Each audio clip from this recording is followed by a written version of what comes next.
Okay, welcome everyone. Welcome to Let's Talk About Biographies and Memoirs. My name's Sharon. I'm one of the librarians here at Fairfax County Public Library. During this presentation, please make sure to turn off your videos and stay muted unless you are the speaker. We'll have a Q&A session at the end of our author presentation. So please enter any questions or comments into the chat. This program will be recorded and available on the library's website later. So you may be wondering, what are indie authors and why do we celebrate Indie Author Day? An indie author is someone who self-publishes in order to reach as many readers as possible and grow a profitable author publishing business. This makes our Indie Author Day a very special event for libraries and its readers, because it allows us to meet and celebrate achievements of our local and indie writers. Today, we have a wonderful panel of writers to share their experiences as biography and memoir writers.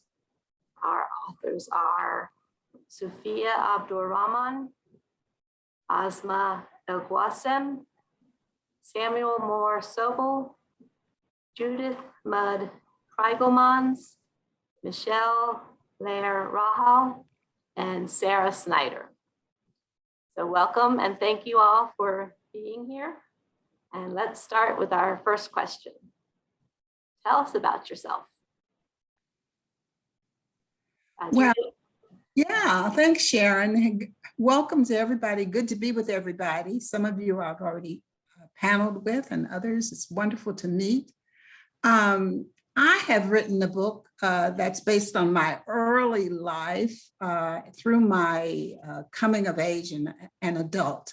Basically growing up in Jim Crow South in Louisville, Kentucky, and Catholic school education and historical Black university education, and going to India on a Fulbright, and then finally after getting my master's and several other things, joining the Foreign Service. So that's what my book, Flowers for Brother Mudd, is about. It's available from Ex Libris and Amazon and wherever good books are sold.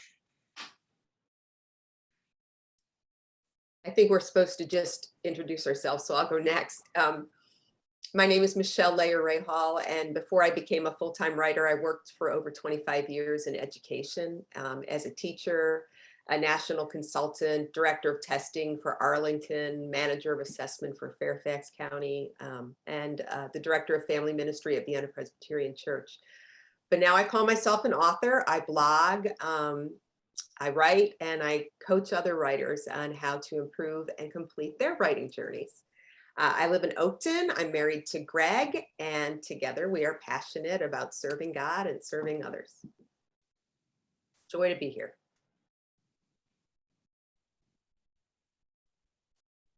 My name is Samuel Moore-Sobel, and I am a local Northern Virginia born and raised. I went to Stonebridge High School, graduated from George Mason University, and I've lived here for most of my life.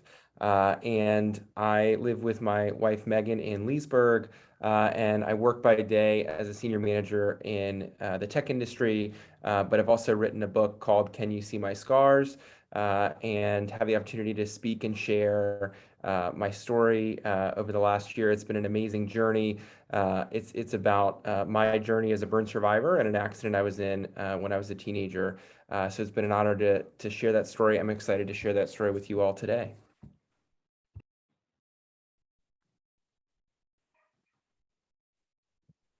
Hi, I can go next. My name is Sophia Abdulrahman.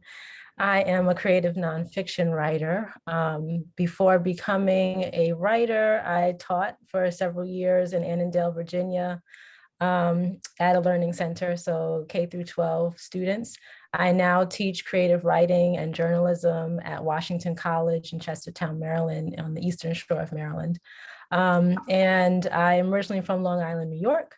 I wrote a book that is a memoir that I look forward to speaking with you about it today. It's called Heir to the Crescent Moon.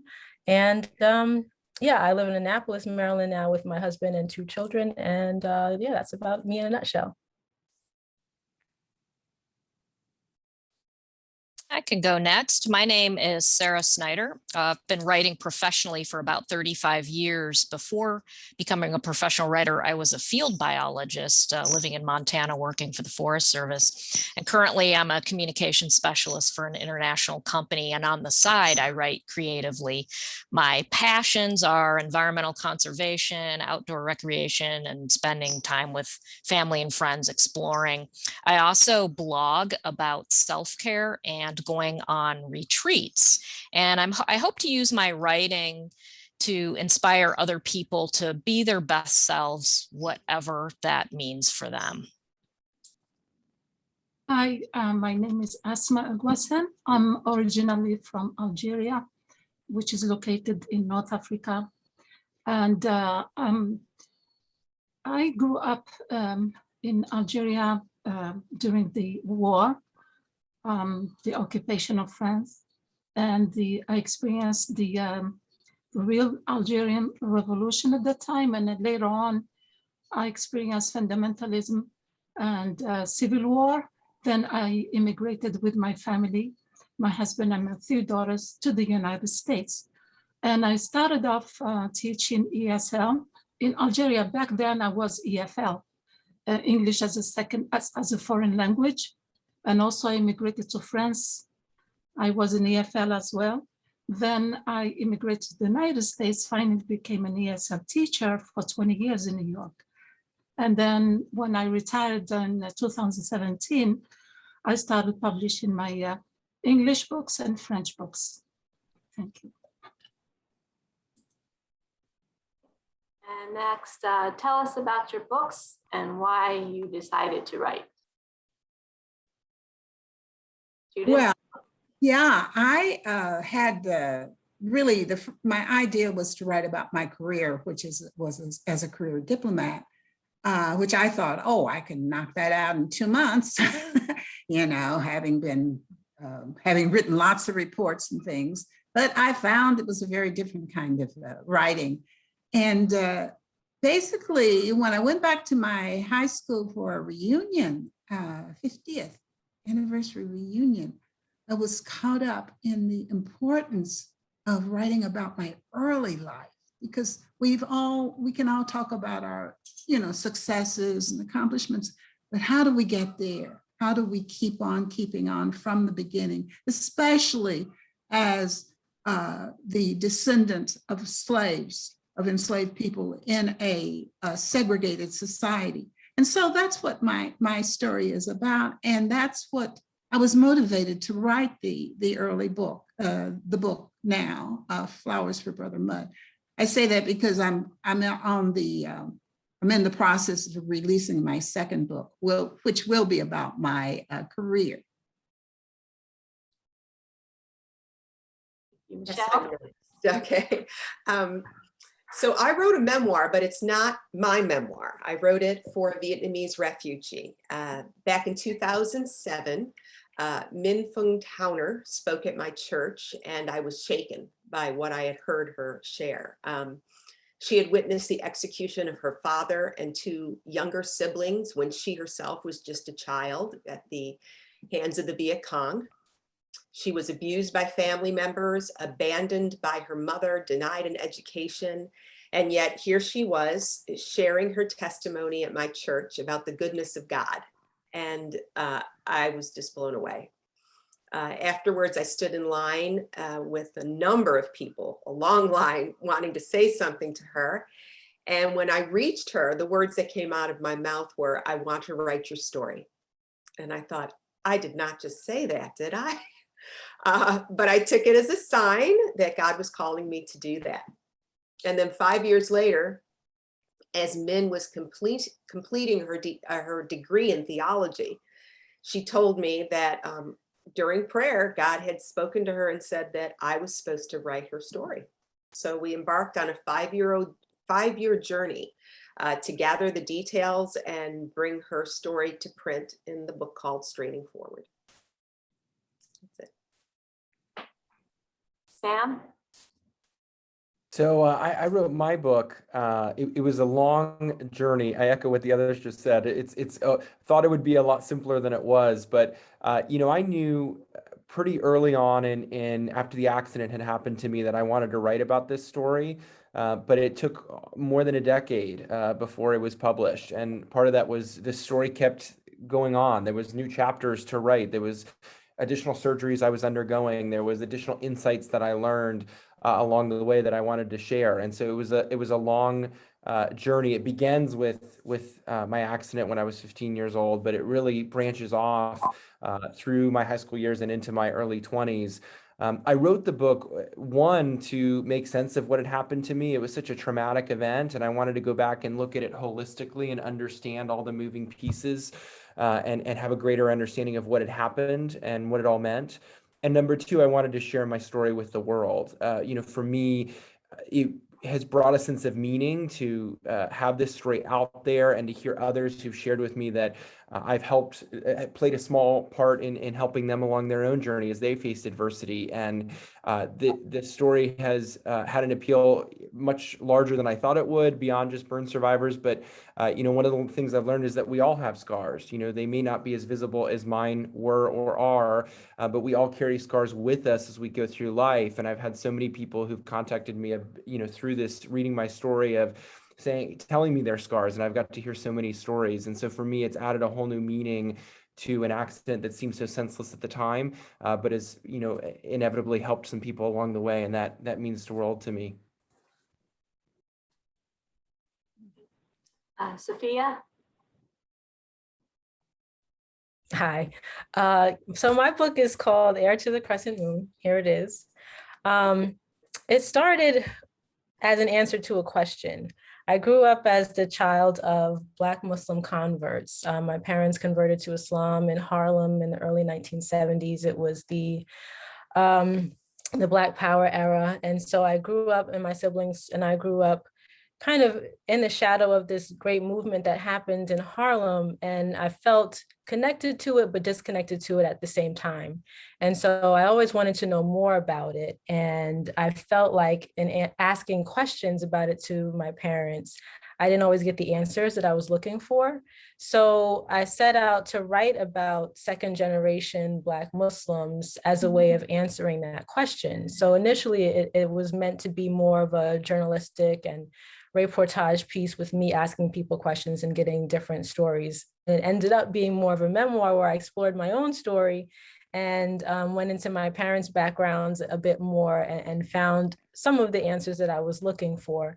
And so it kind of takes on several time periods, the 70s, and then my own upbringing more in the 80s and 90s.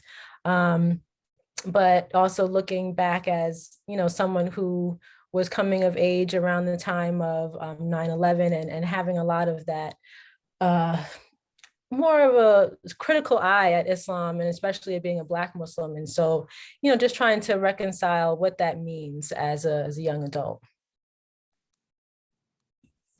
Hi again. So I published this book, my memoir, Where is Freedom? When the Twin Towers collapsed, there was a lot of bias and discrimination against Muslims. So I was so angry to see the hatred of these people.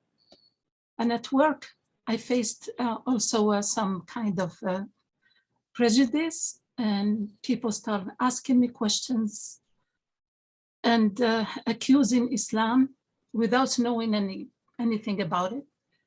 But I didn't say, I kept silent. And then I started telling them, look, this is so hard to have any stereotype. So the best way is to just see other people or go and live with them, and then you can come and tell me about your opinion. So at that time, I started just reflecting on many things, and many memories came back to me as a Muslim, or as a mother, educator, or a woman, since I faced a lot of frustrations and I can say oppression in my country. So I said, okay, I'm going to America to forget about the past and live, start a new life since I have daughters. Because women are not well seen in Algeria, they were not well considered. You know, the status of women is very downstanding. And then I started reflecting in my colleagues. This is how I decided to write. They said, Asma, just start writing, because you're always telling us about exciting stories. And it's so exciting, and at the same time, sad stories. I started putting down, you know, like sentences, and every time it took me 4 years to finish this book with freedom. And that's why I became a writer. Thank you. Sarah? Well, tell us about your books. And why we decided to write, I think also was part of that question. I didn't decide to write, writing decided to own me. And I've been writing ever since I learned the alphabet. But I have now published 4 books to date, 3 of them as an indie author, and 1 as is published under as a guidebook through a traditional publisher.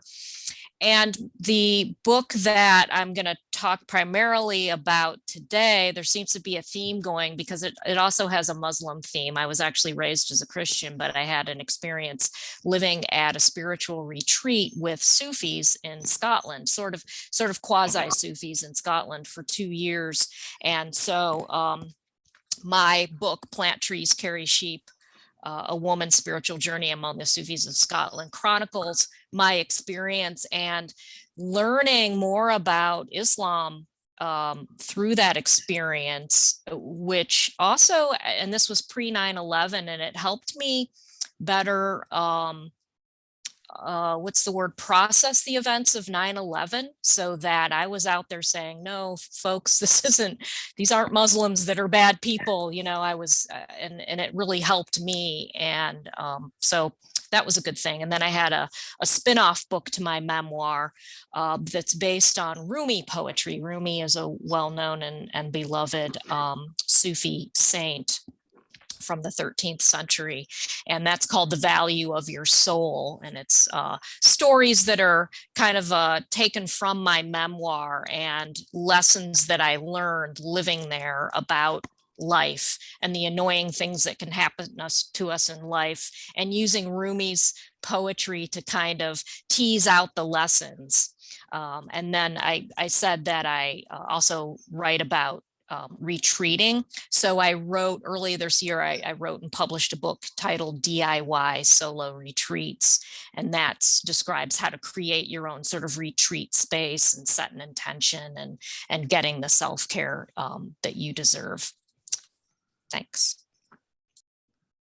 Thank you. All right, next question. What was one of the most surprising things you learned in creating your books? Judith? It was really how difficult it was to tell a story that would appeal to everyone in a relatively short space, and how to make it a part of a flowing narrative, you know, rather than just glimpses of things that have been in my mind. That was a real challenge for me. Because memoir, it's in a cross section. It kind of borders. It's supposed to be a true story, but you have to make some changes along the way. But it has to be credible enough so that it rings true. And so, sticking to my plan, that kind of plan, was one of the most difficult things I learned. I thought I'd just be able to sit down and just write it out. But it's not a report on one's life, you know. It's looking at one's life from a certain point of view.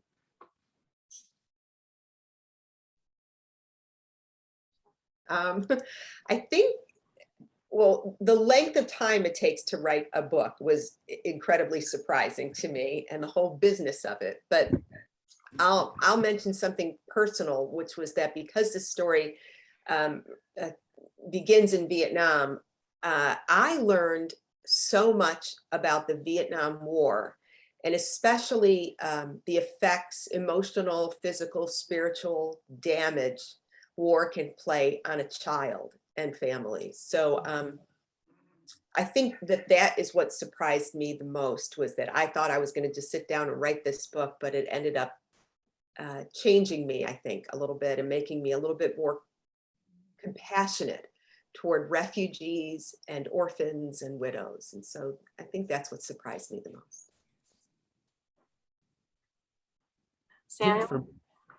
I think for me, you know, I would echo everything that was just said about, you know, really getting the narrative right. You know, for me, it was the beginning part of my story really lends itself to that, you know, walking you through the accident that happens, and then, you know, suffering second and third degree burns to my face and arms as a result of the accidental explosion of sulfuric acid, but then also keeping that narrative going, you know, kind of going through the second and third parts of the book.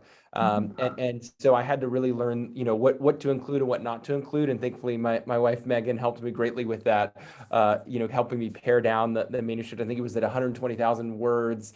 And we got it down to, you know, somewhere between 80 and 90,000 words. So that was really good, you know, just to keep the narrative going. But I would also say, you know, for me, the surprising thing was seeing, you know, there was so much that was happening in the moment that it was hard to, you know, keep track of all the little details. But looking back, you know, I felt grateful, and I had spent a lot of my, you know, teen years and into my early 20s feeling really robbed of, because of this accident that had taken so much from me. But, you know, writing this book was a really healing and cathartic endeavor.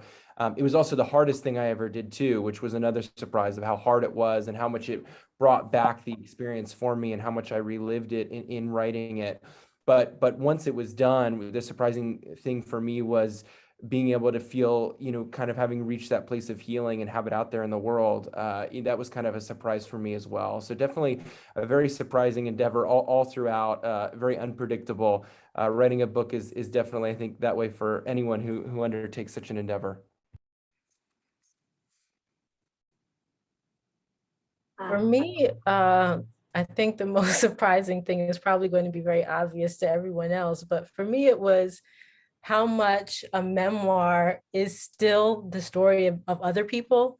I thought by writing memoir, I would be writing more about myself. And I found that I think partly because I was such an observant child, that I, you know, ended up watching a lot of other people and listening to a lot of other people, that what I wrote was what I heard and what I saw from other people. And so, you know, in writing the book, there were a lot of conversations that I had to have and say, hey, I kind of wrote this thing and you're in it. And, you know, I said this. And so it ended up being quite surprising to me that, you know, you're telling your own story, but you end up telling other people's story as well, or at least pieces of it. And so that was an interesting surprise. Asma? Yes, I'm trying to open. Okay. So I was surprised by past memories, especially my childhood upheaval memories. Because as I said before, I lived in a turmoil of violence, in wars, etc. But I learned through that it's kind of therapeutic. Writing about it, developing the story, helped me heal my injuries inside of me. That's all. Thank you. Michelle?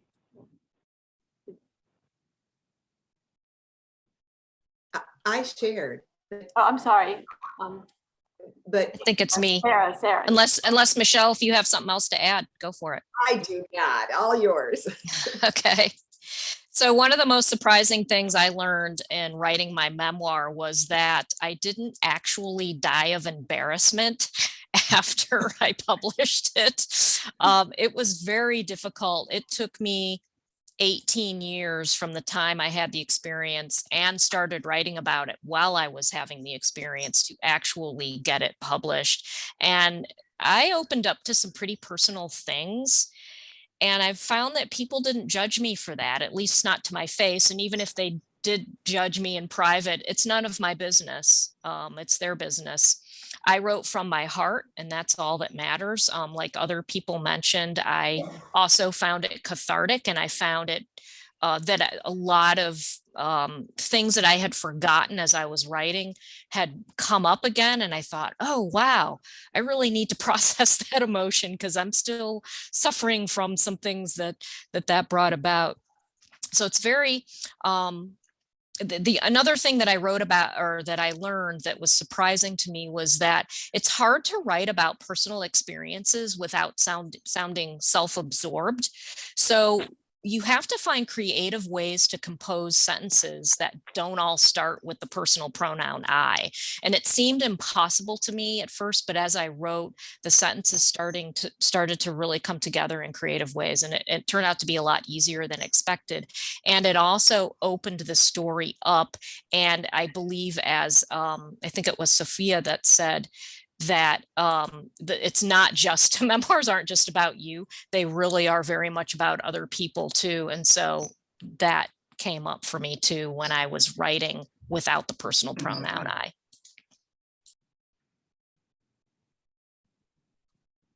Next question, what are the challenges of being an indie writer? Well, for me, the challenges are promoting the book and yet, well, sticking to a schedule of promoting the book and kind of sticking to my plan. I love doing it. I love promoting my book. On the other hand, I'm putting out another book, and I have this new space in my head that I try to keep for that. And the switch back and forth can be challenging. And I'll agree with what Judith said in that I think the hardest part is marketing your own work. You know, you have to wonder, who can I trust? Where do I advertise? How much should I spend? You know, how do I build that audience? How do I build my network? It's a constant networking and relationships, and that's hard. It's hard. Yeah. Yeah, I would agree with that, what Judith and Michelle just said. I think, you know, it's a ton of work. And as someone who works full time and has a demanding full-time job, and then, you know, taking this on as well, it was a lot. And I think I underestimated how much it would take to promote the book.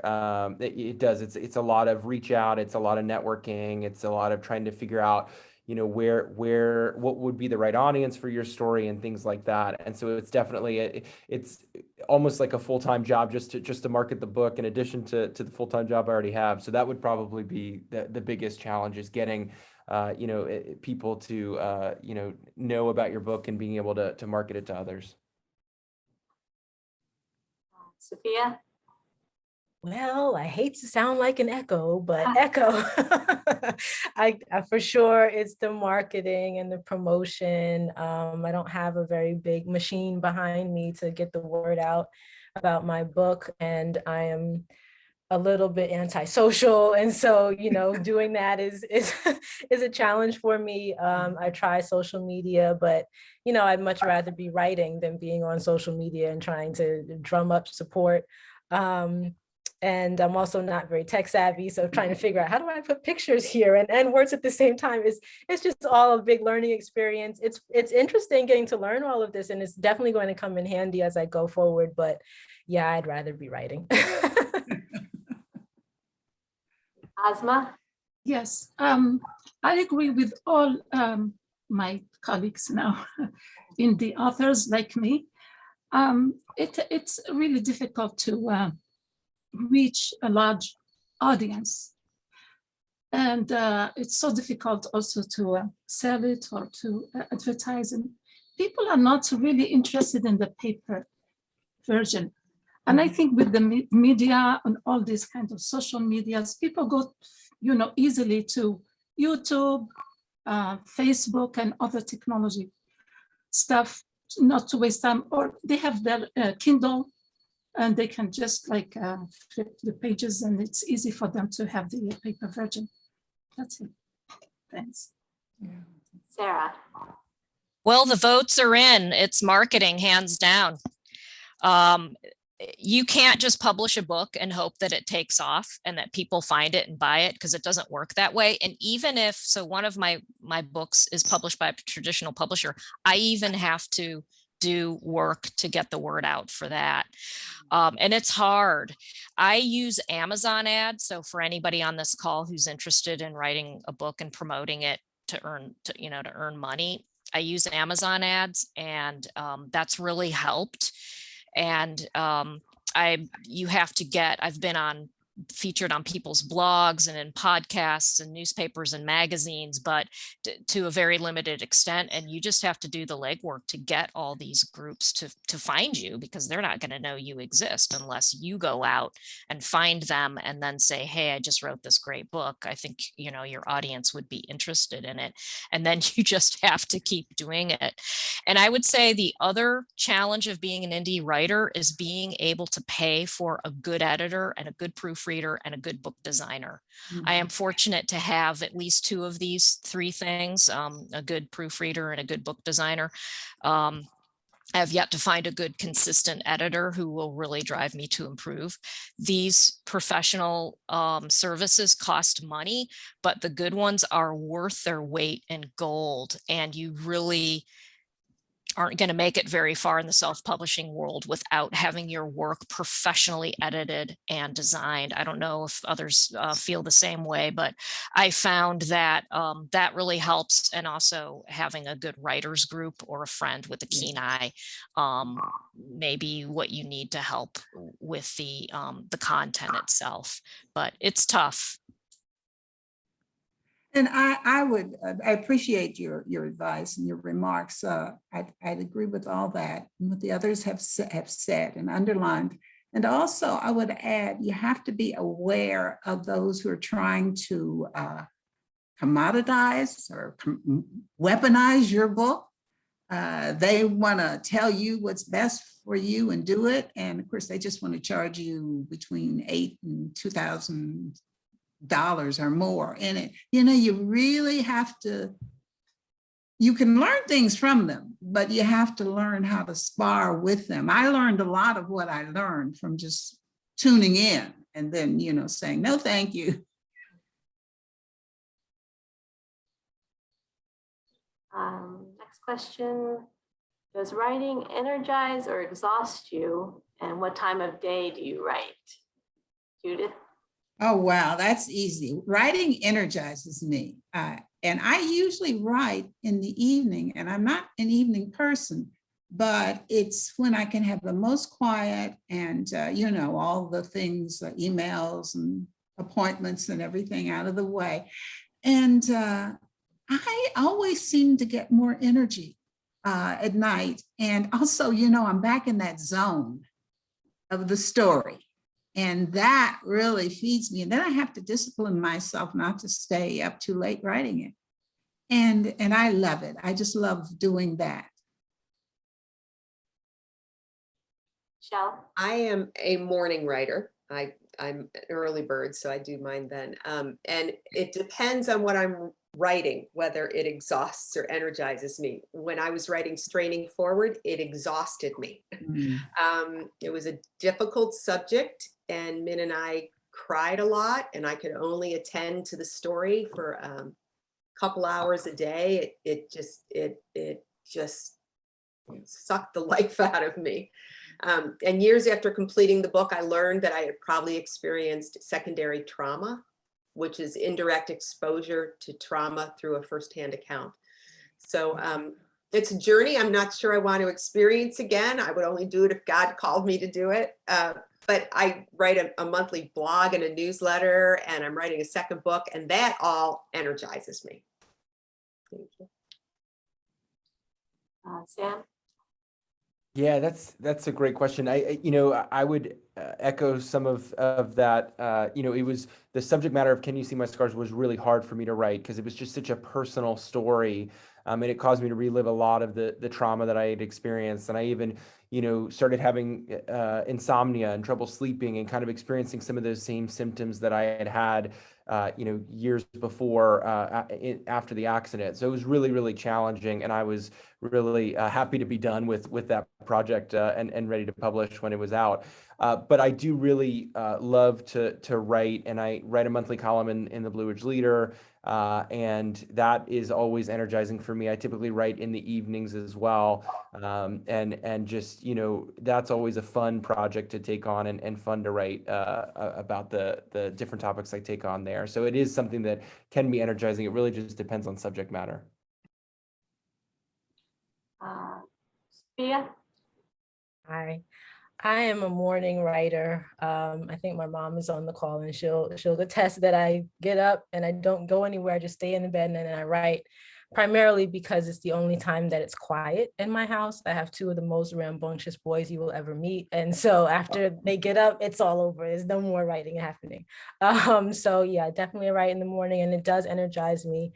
Even when I'm writing difficult things, just being able to get the words right and get the emotions right does give me a jolt of energy. So it may be painful, but I feel good about it. So. Asma? Yes, it does energize me very much in the evening, because I got more inspiration to write more stories. And also sometimes I write poems and include them in my stories, either in French, because I have also French books. This is all about my childhood and the French, culture that affects me that much. And I got more excited about writing in the evening. And I write more and more about my life, childhood. As he said, it can be a little bit, or what's her name? The one who was in the field. Judith? No, the one, Snyder? Sarah. Sarah? Yeah, Sarah. Sarah. Yeah. I agree with you. So it gives you like more emotions and more things to put the things together when you really write a book. Yeah, so I forgot what to say. But anyway, I said it energizes me very much. Thank you. And Sarah? Well, energize or exhaust, I have to say both. Because sometimes the thought of waking up in the morning and sitting down to write can be really challenging for me. But once I start, the process really takes me over, and I find I don't want to stop. And again, like others on this panel, I find that depends on what I'm writing will energize or exhaust me, because I also am a writer for a full-time job. So it's technical writing, which can be extremely exhausting. But really it comes down to finding that regular time where you do nothing but focus on your writing. And I'm a morning person. So writing in the early morning hours before I start my work is better for me. And also I'm easily distracted. So that's particularly challenging for me. And that's why I really have to make sure here's my writing time. Even if I write nothing but sit in that chair and pretend to write, that will keep me in the habit. Yeah. It must be hard to, be at a screen all day and then come home or write more at the screens. Okay, what advice do you have for writers, Judith? Oh, well, first of all, I want to say hi to my former memoir student and writer himself, Jerry Lewis. Thanks for tuning in. Well, the advice I have is to have a plan for the story you're going to tell and stick to that plan. For life story writers, I do think it's important to have a dramatic arc, a high point, and then finish it. That's a real big challenge for those of us who've been around for decades, because what I thought was a crisis when I was 21 was not so when I was 31, et cetera, et cetera. So that was a big deal. So I tell my students and myself, stick to a plan. You can't tell it all. You give people kind of an idea, laissez-passer. I would say that. So there you are. That's great, Judith. Stick to a plan. I like that. The other advice I would give is if you're truly committed to writing for publication, whether it's a blog, a magazine article, a book, whatever, view it as a professional journey. Learn all you can about the business of writing, join a writing support group, find a mentor, take online courses, ask others for feedback, and employ an editor to proofread your work. And whatever you do, do not do writing in isolation. You need a community. Yes. Good.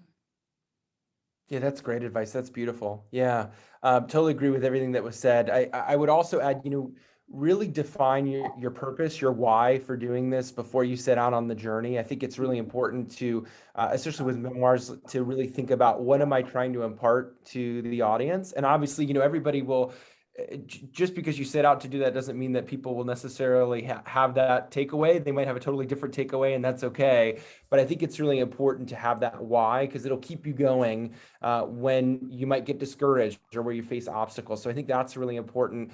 And then I also would say, just you have to be determined. I mean, to succeed as a writer, you have to be determined, and you have to keep getting back up. You're going to face a lot of rejection. It's part of the deal. It's part of what you're signing up for. But having that determination to keep going and to keep trying to get your work out there, I think is really important. The great thing about a book is that it's out there. You don't have to just sell all your copies in the first year. You have time over several years to be able to do that. So I would say, have that determination to keep going forward and, really stay strong in the face of even rejection, I think is really important for a writer. Yeah. I agree with everything that everyone has said so far. I think for my advice, I'll just go back to the fundamentals and say read. Reading is really the most important thing.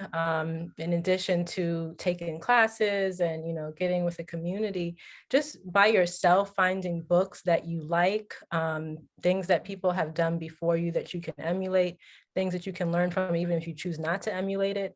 Reading widely, broadly, frequently is just so helpful in helping you hone your craft. And just broaden your horizons too about things that have already been done and how you might do something differently. Yes, definitely.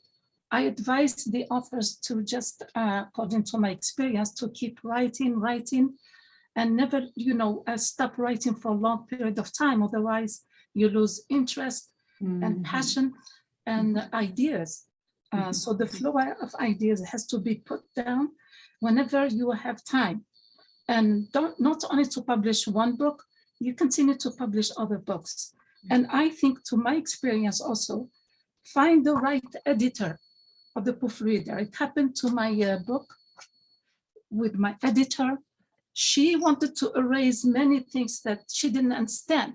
It's cultural sometimes. So she really didn't understand many points. So I had to sit down with her every time and tell her not to erase the pieces, the most important pieces of my writing. So this is my experience. That's good. That's why I tell you just to find the right person. Yeah. Thank you. Sarah? I have a few pieces of advice, and some of it's been stated already, but for me, the most important thing is determine the time of day that is your most productive time of day to be creative, and then set aside some hours during that time and write every day, show up every day. Another thing, a piece of advice that somebody gave to me a long time ago, and this was probably one of the best pieces of advice I ever had, and that is, don't edit yourself as you go along, unless you have some minor edits or a flash of creative genius that you can record immediately and correct immediately. That's fine, but don't try and make it sound perfect. When you're sitting down to write for the first time, it's your first draft. Then you're going to go back. There'll be plenty of time to go back. So don't try to play the editor. Just get what you need to say down on paper and just write what comes out of the keyboard or at the end of your pen. If you're writing memoir, biography, memoir in particular, don't be afraid to be honest. Write what you feel without worrying about what others are going to think about you or your subject matter. And write with compassion for yourself, or if you're writing a biography, compassion for the person that you're writing about. And lastly, invest in a good writers group, join a good writers group, or invest in a professional editor and proofreader and a good designer. And you'll also have to have a marketing plan if you want to sell your writing for money. Excellent idea. Thank you. How has becoming a published author changed your writing process, Judith? Well, I was walking around with a smile for so long after I published my book that I said, look, you got to get started on the second book. It made me feel so good. It just really made me feel good. And I've faced a lot of challenges in my life. So I then had to start sticking to my plan, you know. And so I'm doing methodically, I do work on my other book and keep my life balanced so that I can give my writing the time it deserves. Yeah, for me, being a published author has really made me focus more on my schedule. Before I had a book, I could just write whenever I wanted, but now that it's published, I have to devote a lot of time to promoting it, the marketing piece again. So, you know, I have a monthly newsletter and a blog, and I guest post on other people's blogs, and I'm writing ads for Facebook and Instagram. And so I'm writing several hours a day.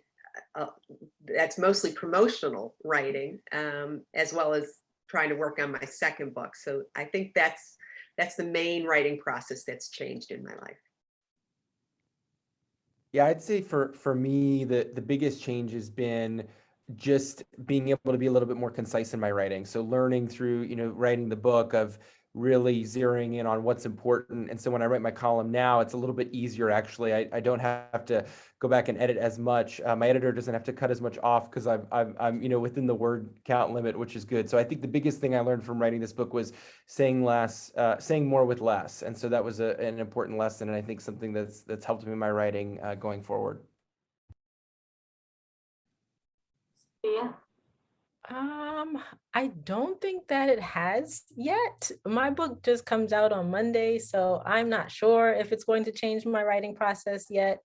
So far, I think I've always been a person who thinks about publication while I'm writing. So I kind of structure things as to, okay, how is this going to look once it's in a piece, a book or publication? And so I don't think it has changed my process as of yet, but you know, wait and see, maybe it will. Well, I have to focus on chapter development more, and also go deeper in description of the characters. And that's why in my second book, I did that. I think it's clearer for me now. Thanks. Sarah? Like Michelle, I'm finding I'm spending a lot less time actually doing the writing that I want to do, and a lot more time marketing myself. And the more books you have, the more marketing you have to do. So that's been a challenge, and it's affected my writing process a little, but in a good way. It's driven this message home that finding at least an hour a day during my most productive hours, creative hours, is as important as it's ever been, so that I'm not, it's like scope creep. You don't want to make that time, your creative writing time, turn into marketing writing time. So you really have to be disciplined. And I think I've become more disciplined in saying, you know, no, get out of here, marketing ideas. I am writing my next project and I don't have time for this other stuff right now. This is my creative writing time. So it's being more strict with myself. What are you working on currently, Judith? I'm working on my soon to be published second volume, which is about my career, about the first half of my career. I won't say anything more because I don't want to give the story away, but it does have a storyline. The challenge was you just say, oh, I lived in India, in Bombay, Delhi, Bangladesh, Hong Kong, Taiwan, Belgium, do you just do that? And I find this is a problem. People just want to present those books like travel logs. But no, it's still memoir. It's still me and my life, just going to another place. And I had to follow that plan of what I was trying to tell. And it was very difficult to choose what I was going to tell. It's very much been influenced by the events of the past years, the extreme political division, the tendency towards tighter control at the top, and then of course the pandemic. Pandemic was also, if I can say in a weird way, it was a blessing to have that kind of time just to go into it and put it down. I had to make the decision, but it was hard. And I will stand behind the book, although I know it will not be for everybody. And I'm working on two things. First, I'm working on a second book, which will highlight the various and creative voices of God and how he communicates with people. And it will include some exercises that will help people get in touch with recognizing how God is trying to communicate with them. I've been interviewing tons of people who say they hear from God in different ways, and it's been really enlightening to hear how people communicate with God, whether it's through light, intuition, an audible voice, dreams, visions, open doors. It's fascinating the stories I'm collecting. And then secondly, my first book, Straining Forward, caught the attention of an award-winning producer, Travis Payne, and he is spearheading the adaptation of this book for film. And we've signed on Vietnamese film director Timothy Bui to oversee the project. And so we're currently in the early stages of adaptation, but I think a movie might be on the horizon if everything goes according to plan. Good for you. Good for you. That's wonderful. Yeah, for me, I am just focusing on my column right now and other guest posts and other blog pieces that I've been invited to share. I maybe eventually I'll get to a second book. I promised my wife that I won't for now. So the first book came out right before we got married, and so she's been so great and supportive throughout this process. And so I said, all right, well, I'm going to wait a little bit longer before I dive in to another book, but maybe down the road I have some ideas on what I could write about. But for now, no second book on the horizon. And remember, this is recorded, so she's got this as evidence. Good one. That's right. Yeah. I'm working on a collection of essays now that deal with Black men, love for Black men, struggles with Black men in media. And it's coming along. Hopefully it'll be done soon. And yeah, we'll see how it goes in terms of getting that one published. So I'm working on French books all the time because I'm doing different levels for education and learning French. And the second one is, I can say the continuation of Where is Freedom, my memoir, but I went in depth. Mostly people asked me to talk about the characters that are in the story, what happened to them next. So I developed, on one hand, this. At the same time, I've been traveling to Algeria, except when the COVID happened, I stopped. Back and forth to Algeria, France, because my daughter lives there. And I went also to Belgrade this summer.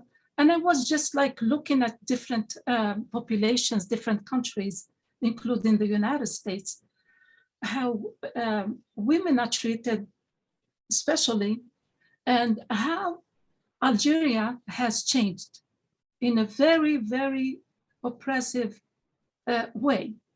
It's against, my society is against women. It becomes like worse than before. Mm. So I felt like I'm so distant, very distant, and I don't belong there. So this book is title is, if you want to know, A Stranger in My Homeland. And I described it in such a way that is really emphasizing on many things that are related to this situation back then in the past. I'm not talking about Islam, but I'm talking about Islamism and fundamentalism that hit the world, even here, how the people are affecting women's lives, oppressing it. It's all about women, how they are oppressed in this world. Thank you so much. Sarah? I have a lot of projects, and my challenge is trying to decide which one I want to pursue next. I think that I'm going to spend the winter writing a screenplay, which is based on a short story I wrote many years ago. And I started to rewrite it for a screenplay and the story changed. So I'm motivated now to finish that. I also have a trilogy, 3-part series of novels, which I wrote book 1 for several years ago. And I want to put that out there. And currently a few producers are looking at a pilot script of mine for turning my memoir into a PBS TV series. We'll see where that goes. Great. And just a reminder for our audience, if you have any questions for the authors, to drop them in the chat. Let's see what our next question is. Oh, what did you edit out that you wish you could have kept in the book? Oh, wow. I was so glad to hear this question because it gives me a chance to share something. When I wrote my story, and I think when we all write, we have to be selective. Once the juices flow and the memories get going, you want to tell everything, and of course you can't. And being further along in life, I think I have a right to tell everybody everything. So I have to really discipline myself. But when I was telling my story, I found that it hinged on, a certain part of it hinged on a very close personal friend who was my classmate in college and and we were more than that, than just classmates. I mean, we were in the same academic circles, et cetera, et cetera. And so I was going to have to say something about this person that would have really presented him differently to the world. I hated not to tell it because it was a really good story. It still is. But I talked it over with my daughter, who has helped me with my books. And I struggled internally about it. And in fact, I met this person. Now here we are meeting, 40 some years later at a formal event. And I realized I was right, that I should not kind of tell this thing. And I'm glad I didn't. So I had to sacrifice some of the immediate, the sensationalism, but I live with myself much better. So that was something I really found as a problem, a struggle. What was the question? Yeah, it's that was the hardest. That was really among the hardest things. And in the book I'm doing now, I'm finding I'm having to work around telling things about people so that they can't accuse me of saying the wrong thing. You know what I mean? And it's very different when you're talking about your adult life as to when you're talking about when you were, 20 years old. So that would be my take on your question. Thanks. I'm going to repeat the question just for myself. What did I edit out that I wish I could have kept in? I think I had an advantage in that this was not my story. I was interviewing one person about her memories, and then I turned it into a book. So I had an objective view of what could stay and what should be taken out that didn't stay in line with the theme of the book. The back of Straining Forward, I'll just hold it up here. The back of Straining Forward says, it is a spiritual journey of hope and healing that reminds readers that we are all more than victims of circumstance. And even in our loneliest and most desolate moments, we are never truly alone. And so every story that I had collected from Minh that wasn't pointing to God and wasn't honoring in some way and showing how she was being transformed, we took it out. So nothing I would have kept in that I could have kept in. Sam?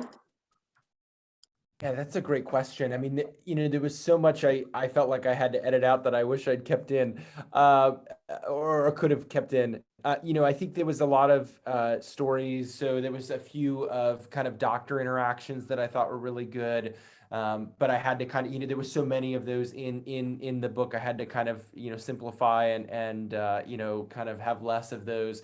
But there's also, I think in the some of the things that I might have included more now in retrospect were some of the challenges I had with especially extended family members and family members in the wake of my newfound appearance. I edited a lot of that out because, kind of similar to what was said earlier of kind of wanting to protect people's wishes and not wanting to offend anyone. But the thing that I've learned a lot in the last year of being out and talking to other people about my story is that there seems to be such a common thread of people really experiencing issues with family in a lot of different ways and really incurring scars through that. And so I think, there are parts of the book where I go back and I wish that I had included some more of that just to try to help others and show how I overcame some of those moments of adversity and maybe help others. But those are kind of the main things as I look back in retrospect that maybe I could have included or done differently. But there's only so much you can put into a book. Sophia? Yes, like some others have said, even in nonfiction, you have to respect people's privacy, especially in nonfiction, I should say.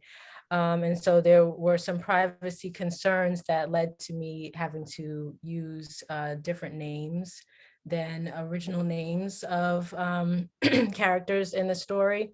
And some of these people have passed on. And so, in my culture, there is a saying or a belief that speaking one's name is a way of carrying on their memory. And writing for me is a way of bringing into existence some people who are no longer with us. And so without the name, to me, it feels a little bit like some of that is lost, but I'm counting on the memory and the message of what's written, even without the name, being able to do that. So I understand, wanting to protect people's identity. And so I did edit those things out, but I do wish that some of the names could still be there. I'll leave it at that. Well, I think that my editor was the one who wanted me to erase some parts of my paragraphs, not chapters, but some paragraphs. She found them unnecessary, so I trusted her. But later on, I realized that I should have kept them and be stronger enough. So I regretted it. It's too late now. Sarah? I think at first it was difficult for me to edit any of the stuff out. So my memoirs takes place over 2 years, and it is absolutely just rich with stories because I was living in another country. I was having a completely different experience and there was so much happening, but I couldn't include all the stories because they didn't move the story as a whole forward. So I really had to be very judicious about cutting out words. And in the end, I probably slashed about 30 to 40,000 words before I published. And it was very difficult to do. I think at the time I was having regrets, but I knew intuitively that it was really for the best. And I think the story ended up being better for it. There may be a few things, a few little incidents here and there that would have been fun to have in the book, in the memoir itself, but in the end I think it was better to keep moving this whole story forward and just get rid of what didn't do that. Okay, so we do have some questions in the chat. One is, I have such a faulty memory. How do you accurately portray events in your memoir or biography? Well, what I think is that you give, you remember what you do remember, jot it down, know what you do remember, be able to elaborate on that. This is not, they make the distinction, some people don't. It's not biography or autobiography where, I've been the president of the United States. Now I have to remember all of these things carefully. No, I'm an ordinary girl, and I had an extraordinary experience, an extraordinary life, and I treasure that. So there are certain things I remember, and you'll remember those things. Some of it's family lore, some of it's from pictures. That's helped to release the memory. But here's the thing, things that you don't remember, according to me, if you get some kind of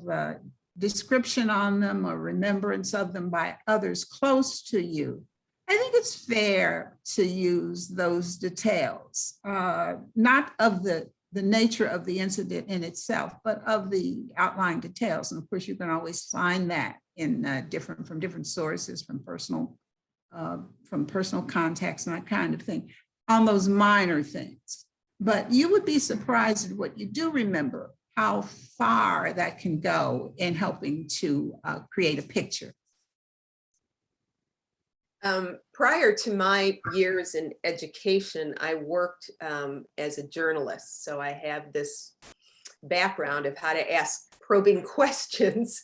And I interviewed Minh for 4 years. And so her memories, a lot of them that she shared with me became more detailed as I questioned her.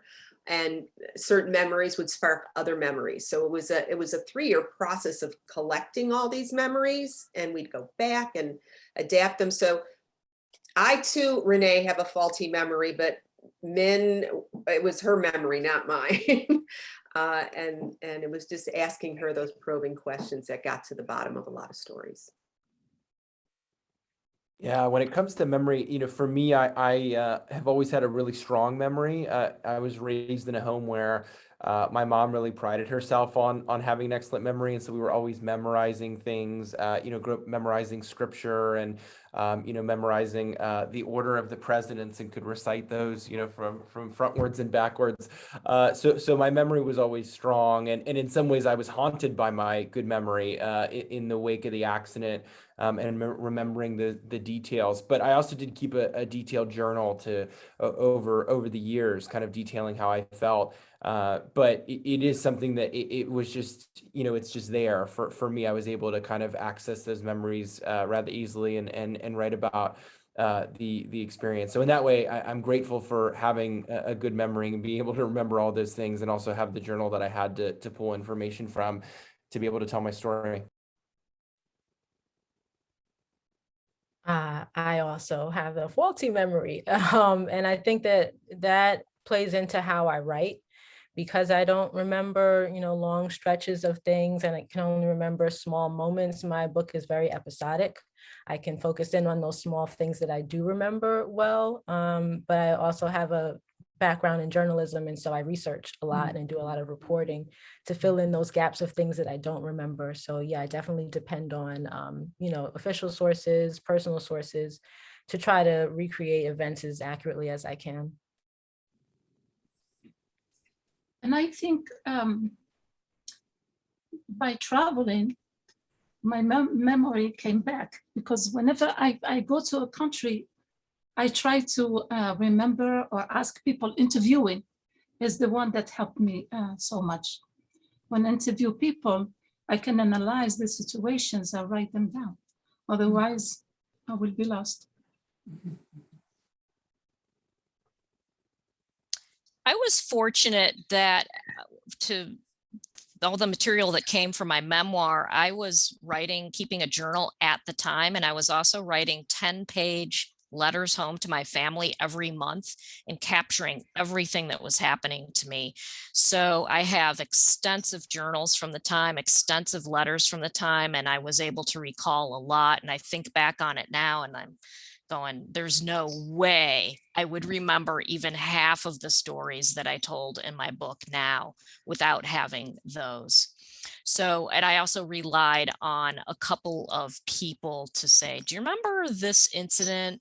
What was your recollection of that? And sometimes it was completely different than what I had remembered about it, which just goes to show that we can witness the same thing and have completely different experiences. And memory is faulty. People can say, I absolutely remember it this way, and it's not, and it didn't really happen that way, but we're convinced that it did for whatever reason. And you just have to, it's just something you have to deal with and accept about memoir writing. Yeah, the next question from the audience touches on that a little bit. It says, if I understand the nature of a biography, it is a true story. Has anyone you mention in your writing felt offended by your descriptions?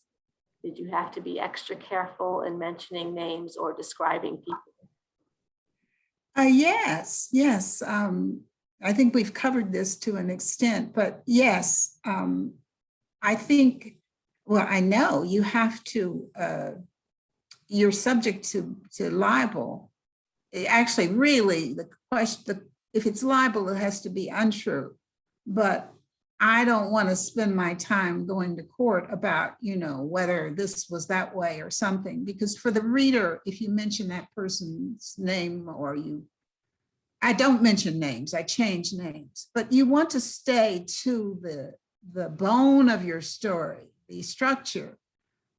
So yes, you're right. Memoir, when people read memoir, they're thinking, oh, this is a true story, and it is.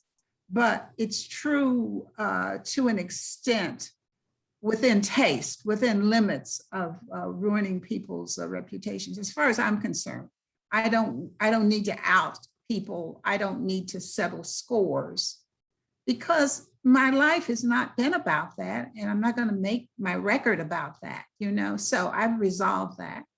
I must say, I am facing challenges, and my publishing, I self-published with Ex Libris, and they pride themselves in telling you they don't read your book. It's a robot. So I'm arguing with the robot. That makes me feel pretty small. But it's memoir. It's a life story. It's not all peaches and cream, especially if you were a diplomat. I mean, hey, it's so different from the little girl in Flowers for Brother Mudd. I'm a little bit afraid of that too. When the book comes out, will my audience think, oh gosh, is this the same girl? Yes, it is. She's grown up. She's a woman. So I've substituted names or given fictional names. I've, in some cases, left out events or mixed them up, but always there's the ring of truth, because my whole theme is much higher. It transcends me as an individual. If I were a pop star, as I may try to be after I finish my third memoir, but if I were known for something, then people would be interested in that, but they're really not interested. The person that I'm trying to talk about, and he or her family may be interested. I don't want to be the cause of that trauma in any child's life, but for the good things. For example, one of my colleagues who's gone on, his son is a big heart surgeon in this area. I am just really so proud that, the book will be out and will be using his name, naming that, it kind of seems to me to make up or to serve his father's memory. The answer to the question is yes. There were people offended by the descriptions in Straining Forward. Minh's background includes abuse and neglect and family members. So prior to publishing this book, I either asked for signed affidavits that I could use their name, or I changed their name. And I was thoughtful about how descriptive I got with certain incidents. I was not sensationalizing anything. I would just mention it and let your imagination run. but still family members from Minh's family were offended that I would even raise the subject. And yet some of these stories are what shaped her. Many of these stories are what shaped her and shows the incredible transformation that she went through because of these stories. So I had to be very thoughtful on how to approach names in the book. Yeah, for me, I changed most of the names in the book for similar reasons that the other authors spoke before me did as well. There were certain things in there that I wanted to make sure that I protected people's privacy and identity. I was bracing myself for more, especially from family members who might not be happy with what I wrote about. I was kind of pleasantly surprised that wasn't an issue. I did have one family member who actually said what was complaining that they weren't in the book more. So kind of the opposite reaction. I wish that they had been in there more. But for the most part, yeah, haven't heard it, at least it hasn't been said to my face. I don't know what other people have said behind my back, but from what I know, I did not get a lot of pushback from others, which is good. I think I covered some of this in my earlier answer, but short answer, yes. When you're dealing with difficult subject matter, it is probably bound to offend some people. But if your purpose is to bring a story to light that people haven't heard before and probably need to hear, then I think you have to take responsibility for that and take onus for, bringing it to light for a good purpose, for a good reason. So yes, it's difficult work, but that's what nonfiction writers do. Yes, I agree with everyone. People will get offended, but we have to write the facts, and especially family members who are aware of the book, they would be offended. At the same time, we can't hide the truth, and there are some positive and negative things about them. And as you said, I think Judith said the right thing, that they can, grow up and change into other things, other people. And also I agreed with the names. Of course, I did not write the names. I just changed the names into other characters. Sarah? Yeah, pretty much similar story with me. I changed all but 2 or 3 names in my memoir, and it was to protect people's privacy. I also even changed the place names that I talk about in my memoir. It's easy to find out what the real place is called where I was living with just a very minor amount of research. But the point was protection of privacy, and it was difficult. And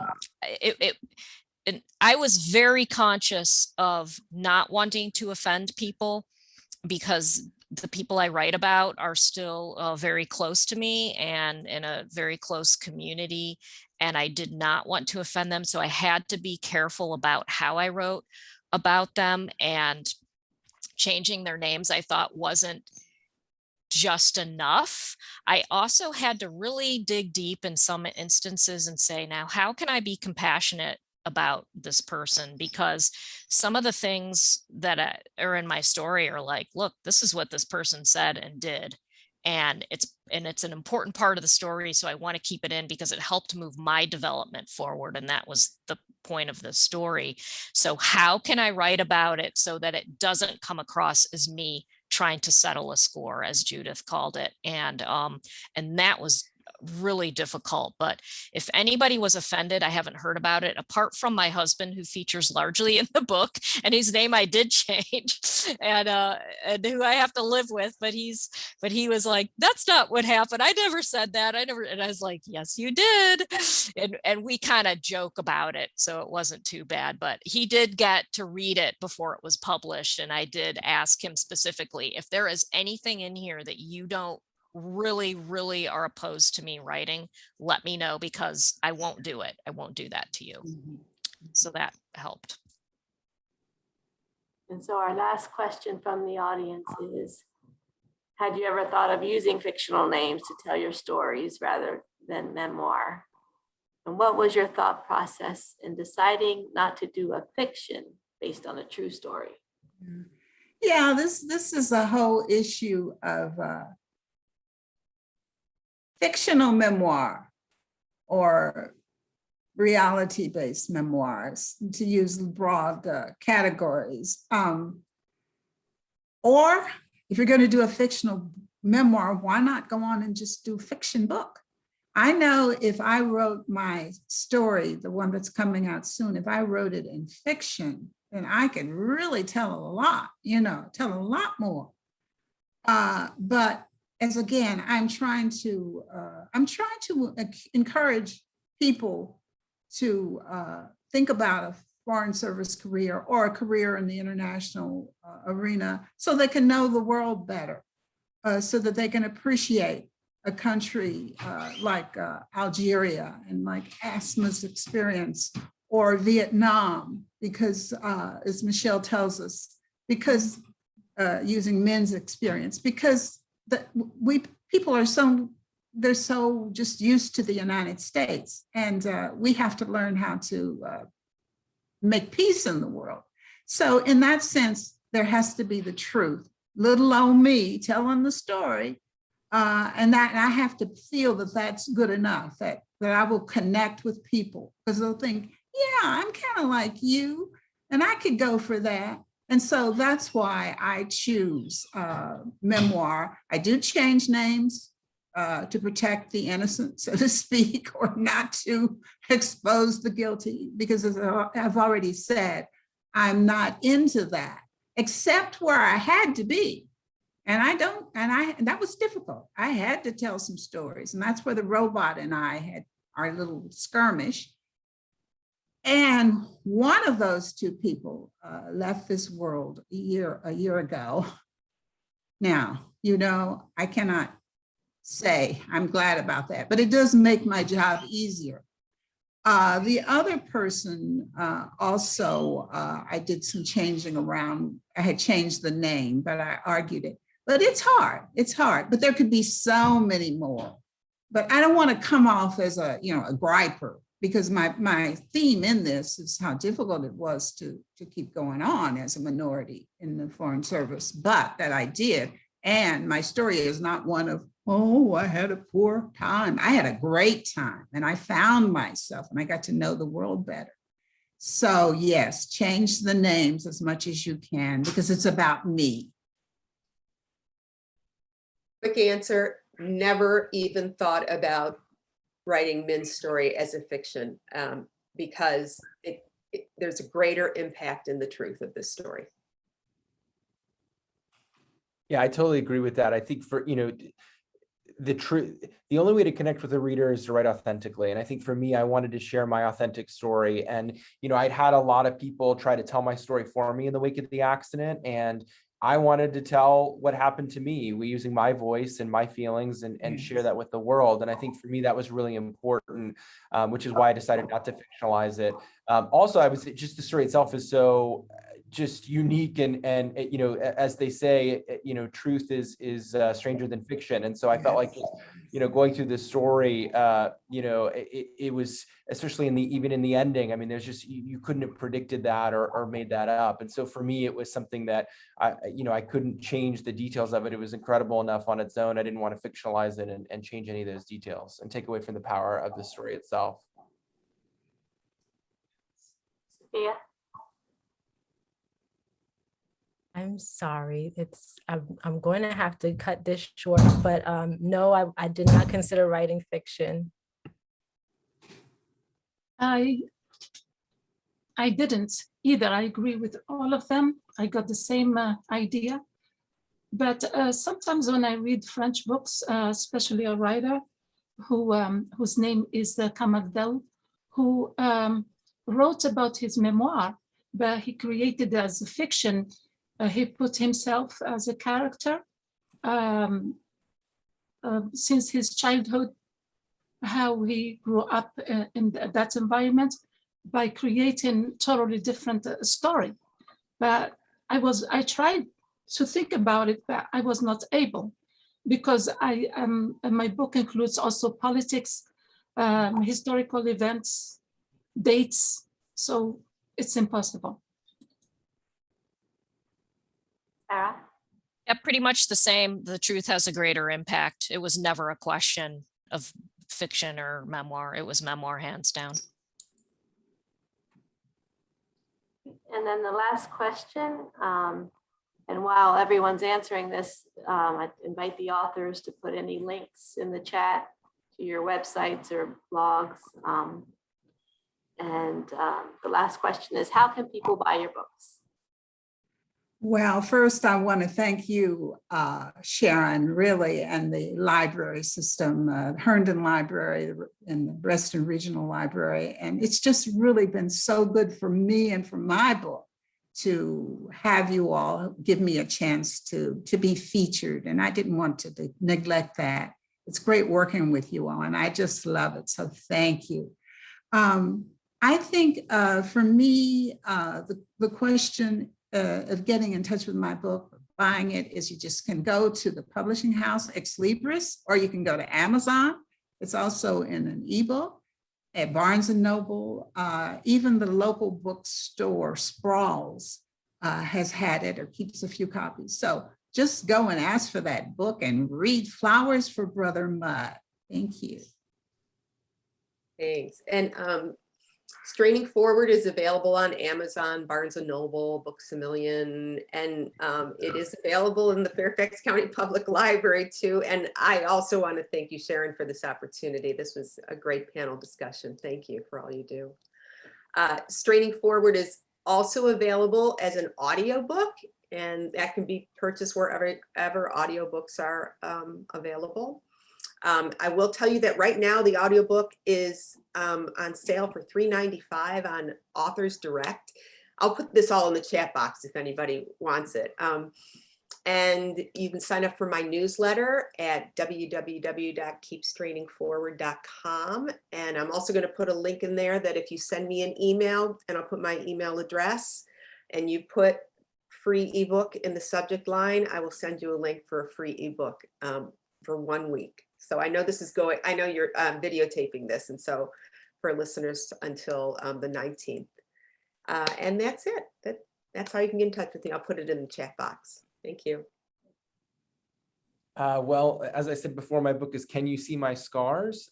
It's a story that I think you'll really enjoy reading. And like I said, there is a twist ending involving the identity of the owner of the sulfuric acid. So you're not going to want to miss out on that. So you can purchase my book on Amazon.com. I'll put the link in the chat. You can also learn more about me through Moore-Sobel.com. Or you can also find a Kindle and audiobook version on Amazon. And you can also follow me on social media at @smore_Sobel. And that's on Instagram and Twitter. And I should mention as well that a percentage of the profits will be donated to the Phoenix Society for Burn Survivors. So by my book, you'll be supporting a good cause. So thank you again for having me here. And thank you to the audience for being here. It's been an honor and a pleasure to be on this great panel. Thank you all. Thank you all panelists. Thank you, Sharon. Thank you listeners, audience members for being here and listening to us. I have heard and learned so much from all of you during this panel, so I really appreciate this opportunity. My book, Heir to the Crescent Moon, is available wherever online books are sold. I'm not sure about bookstores yet, but for sure, I encourage you to check indiebound.org out as a place to buy books from independent publishers. They will ship the book to your local bookstore if you go to that website, so you can find Heir to the Crescent Moon there. And my website is in the chat. It's sufiya.net. And I have information about upcoming readings and where you can find the book there as well. Thank you. Asma? You're muted, Asma. You can find my book on Amazon.com. You can just type, "Where is Freedom?" Asma Al-Gwassam, it's gonna show up. And also on Barnes & Noble, the same thing. That's it. Thank you. Oh, I would like to thank all of you. I would like to thank especially Sharon, who invited me for this opportunity. It's been a pleasure meeting you all. I hope I will see you in person one of the days in the library like we used to. Right. Yes, that's true. Hopefully. Sarah? My books are available Amazon, Barnes and Noble, and any brick and mortar bookstore by special order. My website I put in the chat. It's lunarivervoices.com, and you can learn more about all of my books there and click on links to buy them. You can also buy it directly through me, an autographed copy of any of my books. Again, for my memoir, it's, whoops, I don't know if you can see this, probably not. Plant trees carry sheep, a woman's spiritual journey among the Sufis of Scotland. So thank you, Sharon and Renee and the Fairfax County Public Library and everybody for attending. We appreciate your support. It's important to support our local indie authors. So thank you for being part of a panel and sharing your experiences as writers. Our next event is this evening at 6:30. It will be Writing About Your Hometown with Northern Virginia native Casey Whitner. And I'll put a link to that in the chat. A reminder that the library is closed tomorrow for Veterans Day, November 11th. And on Friday, November 12th, there will be a poetry panel at noon. And on Saturday, November 13th, there will be a self-publishing workshop at 1. So hope to see you all at our next event, and thank you for participating today. Thanks very much. Thank you. Bye. Bye. Thank you.